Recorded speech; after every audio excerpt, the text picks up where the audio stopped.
This is the Mosen Mortgage Program with Sarah Mosen. Mosen Mortgage is licensed in several states for residential and commercial purchases and refinancing. Call 800-662-9550. And now, here's your host, Sarah Mosen. Good morning, folks. It's great to be back here again. And Carol, always fun to have you in the studio. You have always given some great insights, some great questions. And again, if you do have questions, I look forward to them. I enjoy the phone calls. I certainly love having you look at topics and have us research and, get you the right answers. How are you doing this morning? Doing very, very well. I'm contemplating a shopping trip, and that always makes me happy. That always helps. Well, it's that time of year when you have to start getting, the shorts for the kids and the short sleeve shirts and the bathing suits and all that stuff together because none of it fits from last year. My children have grown, I think, each 2 inches over the last year, so there's no point in even trying last year's clothes. It's amazing. And in fact, it's just one of those things where it's even more important to see how much you're spending when kids are growing that quickly. It is. And I like your idea of offsetting that by, reselling these clothes, whether or not you have, a sale in your yard or whether you take it to a secondhand store and get a little something back for that. Because a lot of these things don't get worn very much. They're certainly not worn out by the time we've grown out of them. And the thing is, as I said to you before, the fun part of it is, buying can be fun, but if they're outgrowing them quicker than it's not fun because they're expensive, The gear for kids, it's just expensive. Well, they know they can, charge pretty much whatever they want to. Premium. Parents are going to pay, especially when kids get old enough to request certain things. I know. Like, I need these particular sneakers, which are $150 and all the rest of it. Fortunately, my children aren't like that, but I see it a lot. Your I kids have to are have great. the same sneakers that so-and-so has, so we have to try to curb our appetites for our children as well. Because you want them to have the best. Sure you do. Want them to have everything. You should, and I think that's a great thing. But here's the thing, and I look at finances in that same way. And just in respect to your kids, I just met your son. He's amazing. He's such a doll, a sweetheart, so well behaved. And I'm not surprised at all. I still am. True gem, just like you, Carol. And this is really the great part of finances, and that is surely we look at the amount of time that we put in towards saving money and then to spend it and not really take kind of care of where you're spending it, and there are ways to do it. And some of us are more inclined to shop. I love to shop. Yep. I don't know about you. I love to shop. You love to shop. I love shoes and bags and all of that good stuff. Yep. But the big thing about it is think about whether do you need to pay full price. Can you resell some of those items as well? Because what happens with clothes when it comes to kids, they grow out of them. Therefore, you can go to places like Plato's Closet. I just love that place. I am dying to go there. It's I would amazing. love to go with you. Yeah, and two, there are so many people who can get so much good out of what I have. I know. Before it's past, use anymore. They should be getting it. Somebody should be getting the good of it. The whole thing of it is that you also feel that you're doing some good because someone else can buy it for a less amount, but you're also getting money for those items instead of throwing them out. Or, obviously you can donate them. I've done that as well. Yes. But certain things you may want to see at least a $10 return. If you bought those Nike sneakers and, that stuff or is... the Land's End clothing, which lives forever but costs a fortune. I know. Yeah, it's definitely a way that we have found to sort of offset the cost of new stuff coming in every season, which it does. But what about for those people who are really addicted to shopping? They have to spend money and have to acquire things in order to feel good. Right. What hope is there for those people? That's got to be rough. I think that there is obviously always hope. I believe in hope, and that's my key area of my philosophy of life. But we certainly all have our vices, and certainly some are more extreme, and some folks do have this as an addiction. And I certainly feel that not to be judgmental, that's huge because we're so used to getting people to judge us, and society's always judging us based on what you do, how much your car is worth, what your house is worth, and how do you fit into the whole realm of society? How many kids do you have? What college do they go to? And your spending habits, your drinking habits, and things occur, and in your lifetime they may be happening because of other situations that have created you to have this shopping addiction. Yeah. or going into drinks, drinking or drugs or things of that nature. Some kind of need that isn't being filled any other way. I truly believe that sometimes there's a gap and void in your life. I mean, there are areas that you may be very good at, and then there are other areas that you may not be so great at.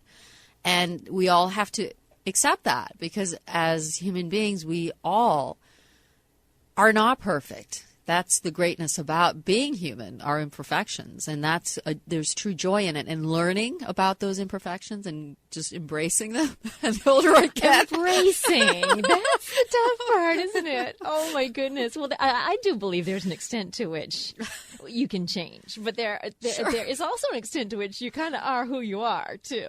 I think after your 30s, forget about it. I'm not looking to... We're locked into 85. Yeah, I do. I mean, I think that if you're having things that you're struggling with, then you should just actually work with somebody who can... As I've said, I was working out, for 20 years with a trainer, and I couldn't figure it out. I was trying to figure out what was going on with the fact that it wasn't that I was overweight, or I just wasn't getting that look that I wanted, that leanness, and...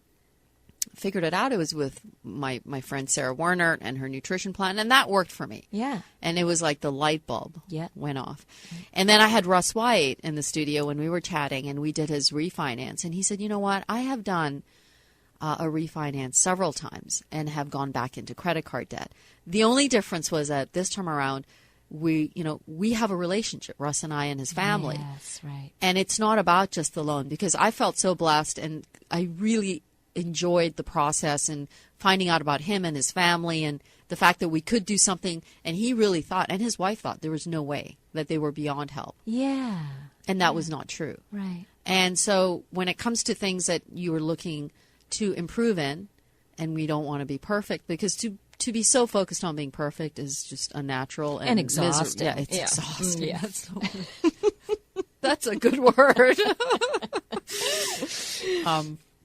So get direction, get guidance, talk to your family, and make sure that if you are dealing with a situation with somebody in your family that's going through shopping addiction, or has been going through this, and you've resolved it through paying off credit cards and then going back to the same place, that you find that solution with a third party or neutral party. That's why I say to folks, call me, because you really will benefit from having a neutral party involved in situations that are difficult. Absolutely. An objective eye, somebody who's not emotionally involved in the situation, can be so, so helpful.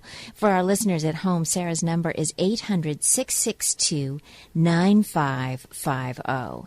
And she's more than happy to speak with you about your financial situation, and especially about where you want to be, what your goals are for your money, because they have a lot to do with your emotional state and your family's happiness as well. So these are important things to discuss, and if you've been avoiding discussing them, we understand that, but you don't need to, because in Sarah's hands, you'll be well cared for. 800-662-9550.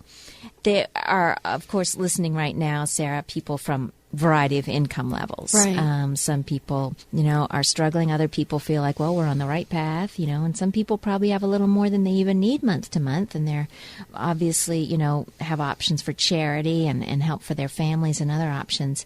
Are there money tips that apply to every income level across the board, no matter where you are? That one thing that applies to all income levels is that you have to pay yourself first. We've heard this over and over again. Yeah. And the thing is, it is not about how much money you make. I've been doing this for a very long time. And if you are making $1 million or you're making $40,000, if your money habits are, let's take this money and spend it quicker than I get it, it doesn't matter how much you're bringing in. Right. Because the first thing is, you need to have that ability to take a certain amount and put it away, whatever it is. Now, if you're making $20,000, that's not a lot of money, but you can still put away $20 a month. Right. Because when you don't see it, right, it doesn't affect you. Right. And after my credit card incident in my 20s, I went into the reverse mode of how am I going to save? Right. And it was the best lesson I learned. I thank my dad for it. I was miserable for like a year. Sure. Because I was just that angry, spoiled child. Sure. Yeah. I didn't get bailed out from my credit card debt. I was angry, believe me. But I was a brat, and I know it. I just was just... And it taught me something. It said, listen, you're perfectly able, and you never want to go back to that situation because it's not like you're looking at it as a safety net. You have kids that are in their 30s and 40s that are still looking at their parents to bail them out. Yes, more commonly than you'd like to even think. So simple thing is I set up an ING account. Yeah. Put away $100 a month. Yeah. And by the end of the year, I had $1,200. I didn't even miss it. Right. It was just gone. If you take it off the top. Right. Then you don't even calculate it into what you have left or to use. Yeah. And within reason. And obviously, it's easier when you do it from another bank. If it's automatic, it's much easier. Even with retirement, if you're working, make sure you ask your employer, are they doing dollar for dollar? Some of these companies are, not a lot anymore. No, not so much. It seems like it's coming back a little bit. But it's better than nothing, even if they're throwing 3 cents on your dollar. Take it. It's free money.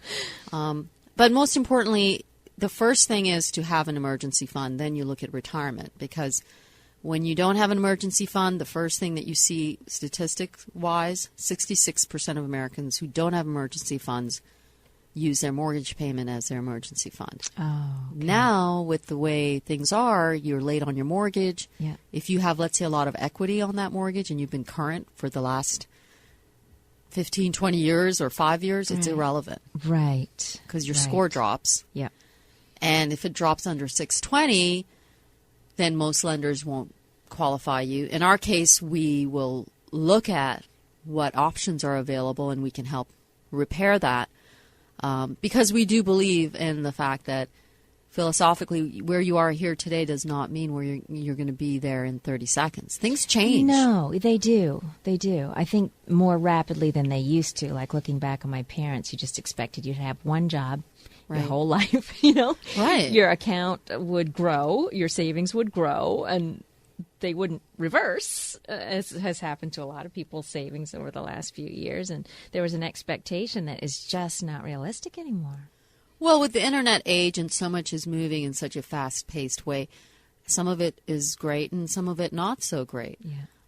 But the one thing that we really have to pay attention to is having a safety net, because when you don't have that, everything changes. Mm-hmm. It changes your demeanor at home because it makes it stressful. Yeah. And then it becomes sort of a philosophy of I can't do it because of all these choices that were made. Right. But if you don't ask the question, if you don't make the phone call, then you will be in that state of it's not going to happen. Right. And you need to move forward. You need to not be in a holding pattern. I really don't believe, you have to live your life and you have to make decisions that are going to make you happy. Yes. And you certainly are not going to be happy if you're going to hold yourself hostage to these types of things that are fearful and unknown. Right. And we've invited Sarah, of course, to return again tomorrow because we have lots more to talk about. Tomorrow is Thursday. We're getting near the end of the week, but we want to make sure that you have Sarah's number because you can call her on the weekend if you want. 800-662-9550. See you tomorrow, Sarah. Thanks so much, Carol. Stay well.